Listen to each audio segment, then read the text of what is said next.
الحمد لله نحمده ونستعينه ونستغفره ونعوذ بالله من شرور أنفسنا وسيئات أعمالنا من يهده الله فهو المهتدي ومن يضلله فلن تجد له وليا مرشدا أشهد أن لا إله إلا الله وحده لا شريك له وأشهد أن محمدا عبده ورسوله أما بعد.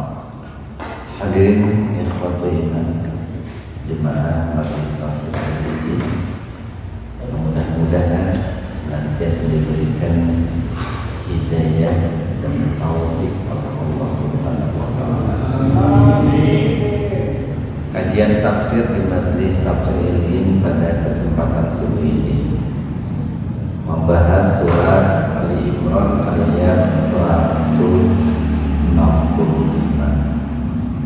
halaman 71, Ali Imran ayat 165. Kita bahas bagiannya dulu. Awalam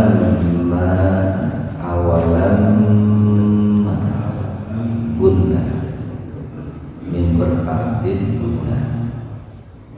Huruf gunna itu hanya dua, mim dan nun yang bertasdid.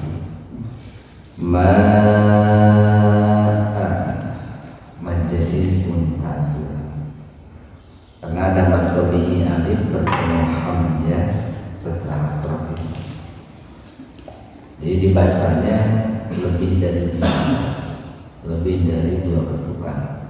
Asomat badal badkum idgomimi, mimati ketemu dengan mim atau idgom mutamatsilain. Musi matabiyah batung ifa hakiki atau ifa abad. Domatain ketemu kok secara terpisah, jadi betul-betul dibaca samar, paham berketukan.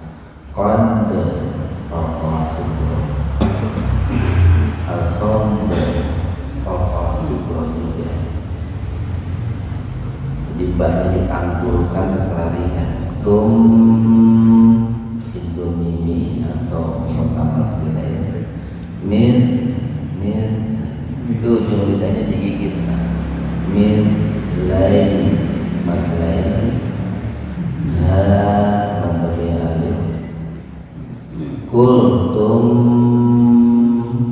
idhar syafawi, mimati ketemu hamzah secara terpisah.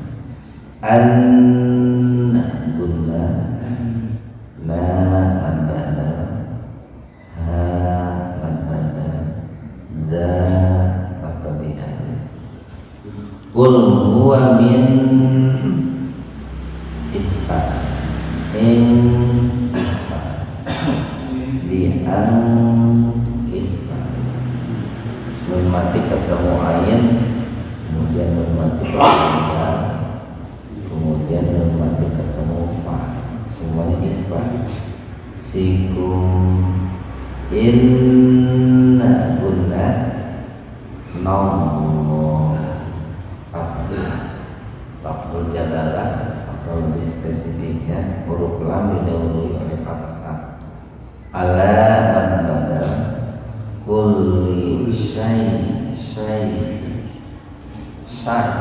bukan sa, bukan sin. Kalau sin itu sayin, itu jelek, buruk. Kalau pakai syai, sesuatu. Hakiki qadir matahari disitu. Ikhwan fillah arsalakumullah.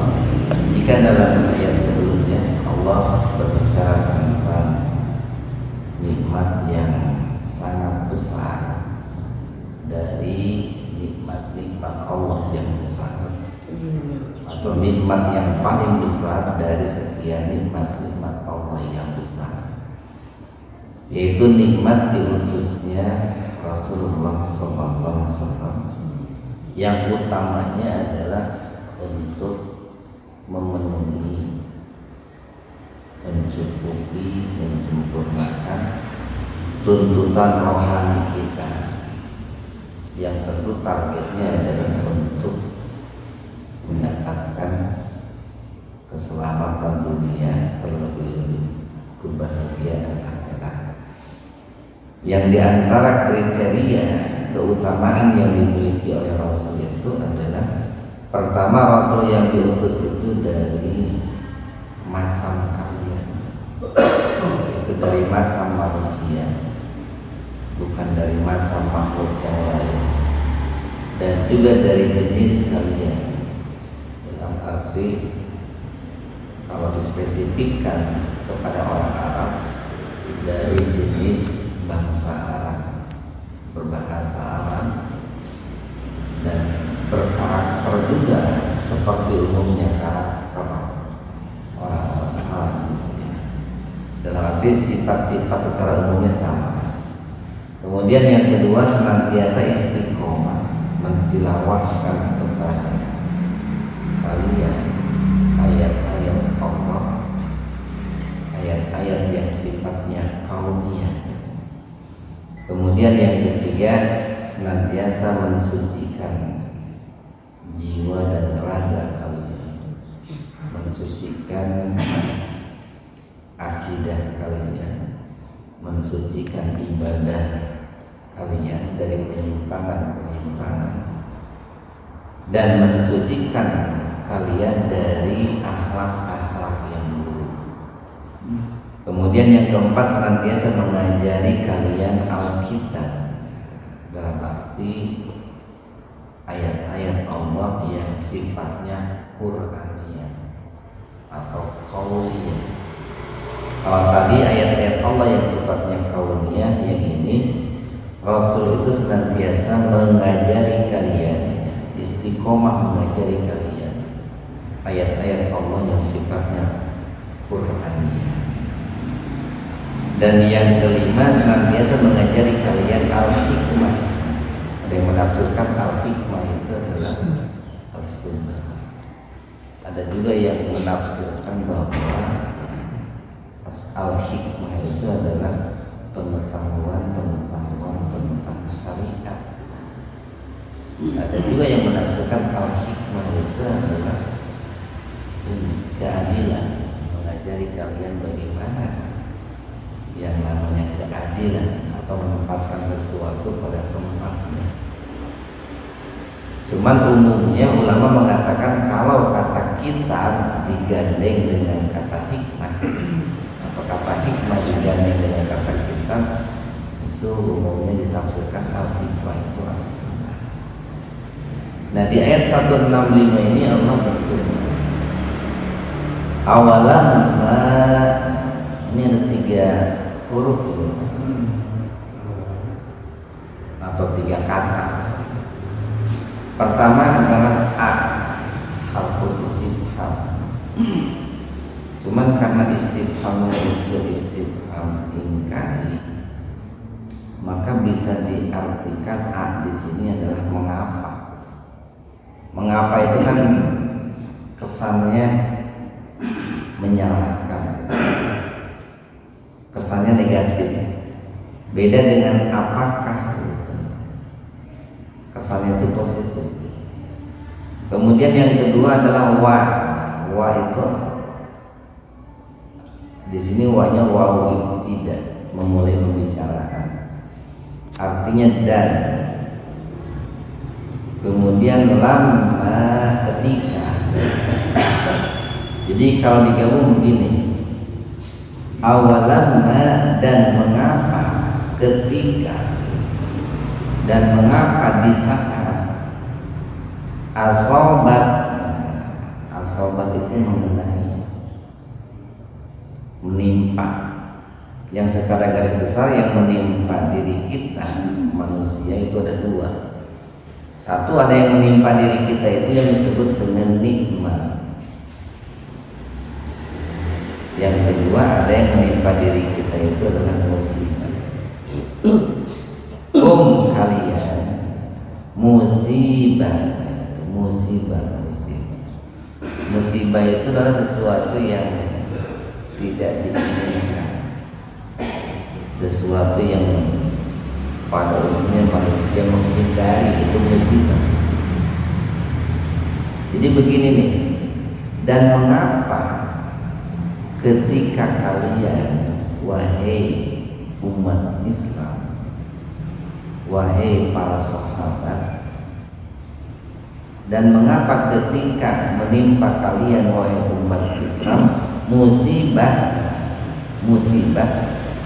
Di sini kata musibah itu menggunakan bentuk tunggal. Itu menunjukkan bahwa musibah yang menimpa umat Islam pada waktu itu dalam peristiwa perang Uhud itu boleh dibilang kecil, sedikit bila dibanding dengan musibah-musibah yang menimpa orang-orang musyrik Mekah, bila dibanding dengan musibah-musibah yang menimpa orang-orang kafir. Nah, cuma di sini nih sepintas agak susah dipahami. Kan tadi nadanya menyalahkan ya. Dan mengapa ketika musibah menimpa kalian, mengapa-apa kan begitu Pak? Nih loncat dulu Pak nih. Kultum anna. Jadi yang disalahkan oleh Allah itu kultum. Kita lewat dulu tuh qad asabtum mislaiha, kita lewat dulu biar dapat memahaminya. Kultum, kalian mengatakan anna hada. Mengapa kok bisa begini? Mengapa kok bisa menimpa kekalahan kepada kita? Dari mana kekalahan ini asalnya? Apa penyebab kekalahan ini? Gitu. Kita ini kan orang-orang Islam, gitu. Kita berjuang itu di jalan Allah. Bahkan di tengah-tengah kita juga ada Rasulullah. Kenapa kok kita bisa kalah? Gitu. Kenapa kok kita bisa terluka? Kenapa kok ada sahabat-sahabat kita yang gugur? Baru nih untuk memudahkan pemahaman, kembali lagi qad mundur ke belakang lagi. Qad sungguh asabtum asobah terus antum, kalian telah menimpakan mislaiha. Setelah lam ada ya, mislai itu menunjukkan dua. Jadi padahal sungguh kalian telah menimpakan kekalahan itu, musibah-musibah itu dua kali lipat kepada orang-orang musyrik Mekah dalam perang Badar. Jadi kalau digabung begini nih, Allah itu menegur orang-orang musyrik waktu itu. Dan kenapa ketika musibah kekalahan menimpa kalian dalam perang Uhud, kalian mengatakan kenapa bisa terjadi kekalahan ini? Dari mana kekalahan ini datangnya? Apa penyebab terjadinya kekalahan ini? Di tengah-tengah kita ada Rasul. Kita berjuang pun membela Islam. Maka kata Allah, qad asabtum mislaiha, kalian harus ingat dalam perang Badar itu kalian itu menimpakan kekalahan, musibah-musibah itu dua kali lipat kepada mereka orang-orang kafir. Kan dalam perang Uhud umat Islam itu memang cukup banyak yang gugur, cukup banyak yang terluka. Dikabarkan kan 70 orang sahabat itu gugur sebagai syuhada dalam perang Uhud. Banyak Rasulullah pun terluka. Tapi dalam perang Badar orang-orang kafir kan 70 orang mati, 70 orang ditahan. 2 kali lipat Pak. 70 orang mati, 70 orang ditahan. Dan banyak yang terluka. Nah, kalau kalian ingin tahu apa penyebabnya kenapa kalian itu kalah, Qul, katakanlah oleh Muhammad, jelaskan oleh Muhammad kepada mereka, huwa, dia itu, kekalahan itu, musibah-musibah itu, min indi, dari sisi anfusikum, diri kalian.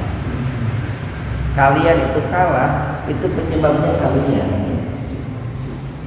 Kalian itu banyak yang terluka, penyebabnya itu kalian. Nah, ini dijadikan sebagai sebuah dasar bahwa begini. Ini kan ada kaitan erat dengan takdir, qadar dan qadar. Jadi dalam memahami takdir itu begini. Pertama, kita harus menyadari bahwa semua apa yang menimpa diri kita itu tidak lepas dari qada dan qadarnya Allah. Itu pertama. Apapun yang menimpa diri kita tidak lepas dari qada dan qadarnya Allah. Kenapa tidak lepas dari qada dan qadarnya Allah? Kan Allah itu berikan kepada setiap manusia itu dua bekal. Satu bekal keinginan, dua bekal kemampuan, kekuatan. Semua orang itu diberikan keinginan dan diberikan kekuatan. Keinginan dan kekuatan itu pemberian dari Allah. Cuman orang menggunakan keinginan dan kekuatan itu berbeda. Ada yang menggunakan keinginan dan kemampuannya atau kekuatannya itu dalam ketaatan kepada Allah dan Rasul. Ada orang yang menggunakan keinginan dan kemampuannya itu dalam bermaksiat kepada Allah dan Rasul. Jadi orang ketika taat menggunakan keinginan dan kekuatan, ketika maksiat pun menggunakan keinginan dan kekuatan. Makanya tidak lepas dari yang namanya ketetapan Allah itu, karena ada keinginan dan kekuatan di dalamnya. Tapi ketika orang itu bermaksiat atau menggunakan keinginan dan kekuatannya untuk bermaksiat, katakan itu adalah kesalahan dirimu, bukan kesalahan Allah. Jadi kita nggak bisa mengatakan begini, kenapa kok kamu berzina? Terus takdir, itu bisa itu kan? Kamu yang memilih membawa keinginan kekuatan itu untuk berzina gitu. Tapi kalau ada orang begini, kenapa kok kamu itu rajin sholat? Terus takdir, nah itu bagus itu Pak. Saya itu jadi orang soleh itu terus takdir gitu. Keinginan dan kekuatannya dijadikan atau dibawa untuk menjadi orang soleh. Tapi kalau ada orang jahat mengatakan kenapa kamu itu jahat, pas takdir, nggak bisa. Itu. Kenapa kau nggak bisa? Kan setelah Allah berikan keinginan dan kekuatan itu, Allah pun menjadikan manusia itu sebagai makhluk ikhtiari, makhluk yang diberikan kewenangan untuk memilih. Makanya diberi akal. Dengan akalnya dia akan memilih keinginan dan kekuatannya untuk taat. Dibawa keinginan dan kekuatannya untuk taat. Dengan akalnya pula dia akan membawa keinginan dan kekuatannya untuk maksiat. Nah, karena dia memilih, maka di ujungnya ada akibat, ada buah. Keburukan akibatnya jelek, kesalahan akibatnya jelek. Tapi yang namanya kebaikan, kebenaran buahnya itu baik, buahnya pasti baik. Nah maka di sini nih Allah mengatakan sebetulnya penyebab kalian itu kalah itu adalah karena diri kalian. Jangan menyalahkan Allah gitu Pak. Jangan pula menyalahkan Rasulullah gitu. Walaupun sebetulnya di situ ada keinginan dan kekuatan yang Allah berikan kepada kalian. Nah, apa penyebabnya itu? Penyebab kesalahan mereka itu apa? Mereka itu kan bermaksiat kepada Rasulullah. Apa maksiatnya? Maksiat itu Pak, kalau menurut kita bukan maksiat ya. Rasulullah melarang mereka turun dari bukit Uhud, mereka turun, itu aja maksiat itu Pak. Rasulullah memerintahkan mereka untuk bertahan di bukit Uhud, mereka malah turun. Jangan turun kalau kalian melihat kami menang gitu, Pak. Jangan turun kalau kalian melihat kami terluka, diam aja di situ. Mereka turun, nah itu maksiat itu. Dari situ muncul maksiat-maksiat yang lain. Jadi antara satu maksiat dengan maksiat lain itu berkaitan, Pak. Berkaitan. Orang makanannya haram akan munculkan maksiat-maksiat yang lain. Orang makanannya haram akan malas beribadah, muncul maksiat yang lain. Nah setelah mereka itu turun dari bukit Uhud itu terjadi kan kekalahan-kekalahan. Kemudian mereka bertengkar, mereka berselisih, mereka lari. Itu kan terjadi kemaksiatan-kemaksiatan yang lain. Nah, jadi sekali lagi nih Pak,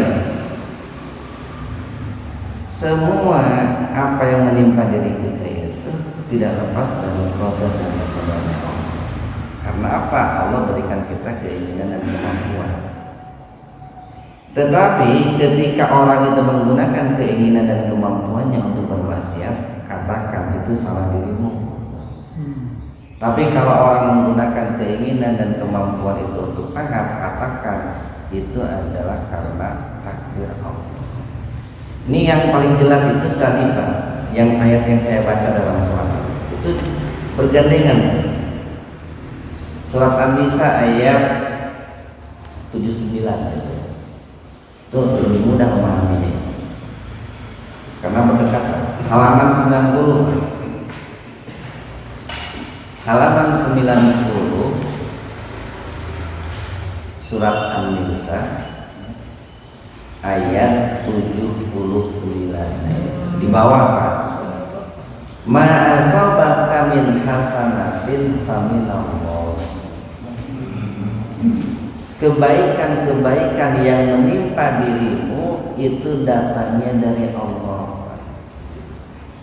Jadi kalau kita selamat, kalau kita menang, kalau kita dapat kenikmatan, kita dapat rizki, itu datangnya dari Allah.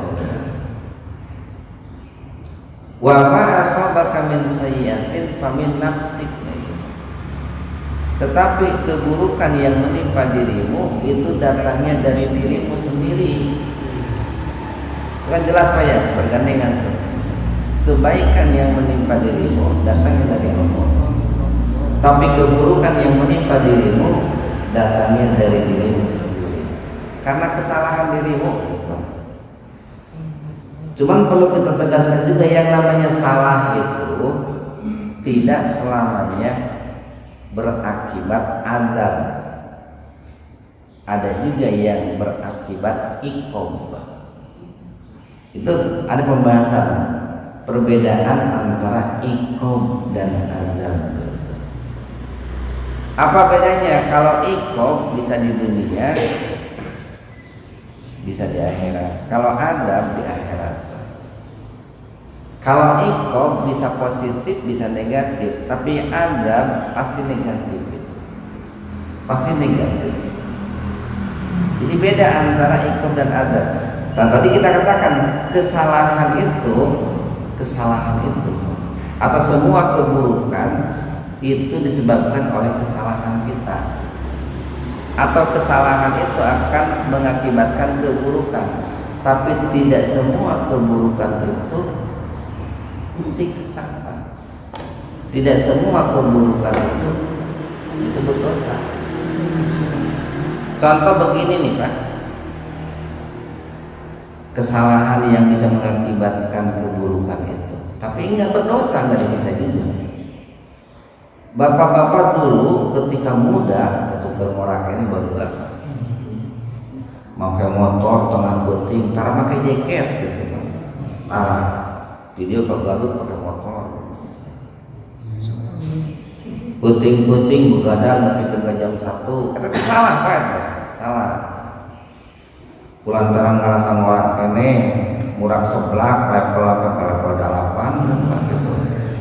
Teh salah, Pak, salah ya.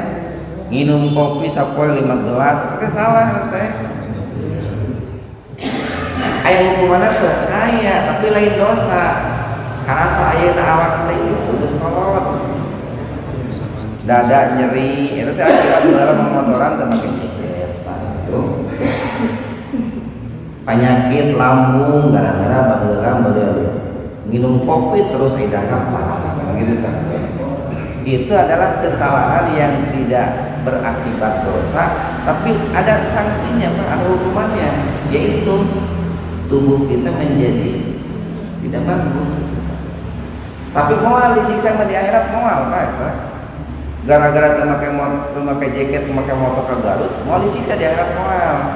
Cuman resikonya di dunia apa rusak, Pak, itu gitu, Pak. Itu adalah kesalahan yang tidak mengakibatkan dosa, tapi buruk akibatnya itu. Tapi ada kesalahan yang mengakibatkan dosa dan disiksa di akhirat. Orang tidak sholat, ya dia berdosa, kaitannya dengan akhirat. Nah, jadi semua kesalahan itu adalah semua keburukan itu adalah akibat kesalahan kita. Makanya ada orang mengatakan begini. Jadi kalau kita nih Pak, umpamanya ayeuna geus kolot teh karasa kumaha awak teh geuning mah nya beda jeung baheula. Nya tong nyalahkeun takdir gitu. Salahkeun masa lalu urang baheula gitu kumaha gitu. Kan jarang manusia itu mengakui kesalahannya masa lalu. Padahal mun diinget-inget membelum. Baheula geuningnya datang gawe jam 10 peuting, terus mandi gitu banyak baheula gitu. Padahal kan cek medis itu menang kan gitu Pak. Lain waktunya kecuali lamun mandi itu waktu-waktu menjelang subuh itu kan baru. Lamun aiker ngorama datuk maka sareng kamu. Kayak motor, mobil lamun baru keluar dari dealernya naik di nagrek pakai gigi tilu ge nyerempet ya. Tapi engke geus 5 tahun tak akibatna teh karasa teh. Kan teu meunang mun di nagrek make gigi tilu atau gigi 4. Kulantaran motorna anyar nyerempet teh gitu. Urang ge baheula keur urang kitu tah. Akibatna teh ayeuna karasa teh gitu. Jadi kita tidak menggunakan diri kita itu sesuai dengan porsinya, Pak. Maka semua hal yang buruk yang menimpa kalian itu, kata Allah, itu penyebabnya diri kamu. Penyebabnya itu diri kita. Nah itu dalam rangka kita itu jangan sampai menyalahkan Allah ketika keburukan menimpa diri kita. Innallaha sesungguhnya Allah ala kulli terhadap setiap sayin sesuatu qadir maha kuasa. Satu ayat lagi. Biar seimbang, Pak. Kalau di sini ayat 165 itu kan terkesan bahwa yang namanya keburukan itu lepas 100% dari kode dan kodenya Allah. Di ayat 166 nih, wama dan apa asobakum yang menimpa kalian, apa kekalahan yang menimpa umat Islam. Yauma pada hari iltaqal jam'an, bertemu dua pasukan antara pasukan kaum muslimin dan pasukan muslimin. Fabiidznillah, atas izin Allah. Nah di sini Pak menunjukkan bahwa yang namanya keburukan pun tidak lepas dari qada dan qadarnya Allah. Apa? Tadi keinginan dan kekuatan Pak. Sekarang begini nih, orang ketika maksiat pakai keinginan tuh Pak, pakai kekuatan enggak? Pakai. Keinginan dan kekuatan itu dari Allah. Tapi memahaminya harus seimbang Pak, harus seimbang. Bagaimana seimbangnya itu ya? Kayak tadi dalam surat An-Nisa itu, yang tadi kita baca dalam ma sabaka min hasanatin fa min Allah wa ma sabaka min sayyi'atin fa min nafsi. Jadi kalau digabung nih 165 165 mengatakan semua keburukan itu, musibah-musibah itu datangnya dari sisi Allah, dari sisi kalian. Di 166 itu kekalahan yang menimpa kalian itu atas izin Allah. Berarti tidak lepas dari takdir Allah itu. Walaupun ada yang menafsirkan begini nih, kekalahan musibah yang menimpa kalian pada hari bertemunya dua pasukan perang Uhud itu karena Allah membiarkan kalian untuk kalah. Allah membiarkan kalian dengan cara tidak memberikan pertolongan kepada kalian. Ada yang menafsirkan seperti itu, dan itu sebetulnya lebih mudah untuk dipahami Pak. Jadi izin Allah di situ oleh Allah sengaja nggak ditolong gitu. Kenapa nggak ditolong? Karena mereka bermaksiat kepada Rasulullah sebagai sebuah teguran dari Allah dan sebagai sebuah cara Allah untuk membedakan nih. Kalau berikutnya nih, waliya'lama, dan supaya Allah mengetahui dengan jelas al-mu'minin, siapa orang yang beriman, siapa orang yang munafik. Dianggap itu Allah Pak, mau ditolong. Beda dalam perang Badar kan ditolong besar-besaran. Dalam perang Uhud dibiarkan oleh Allah ketika mereka bermaksiat. Walaupun kemudian ujungnya kan ditolong juga oleh Allah setelah mereka sadar dan bertaubat kepada Allah Subhanahu wa taala. Mudah-mudahan ada hikmah dan manfaat untuk kita semua. Karena Allah wa bihamdihi asyhadu an la ilaha illa anta astaghfiruka wa atubu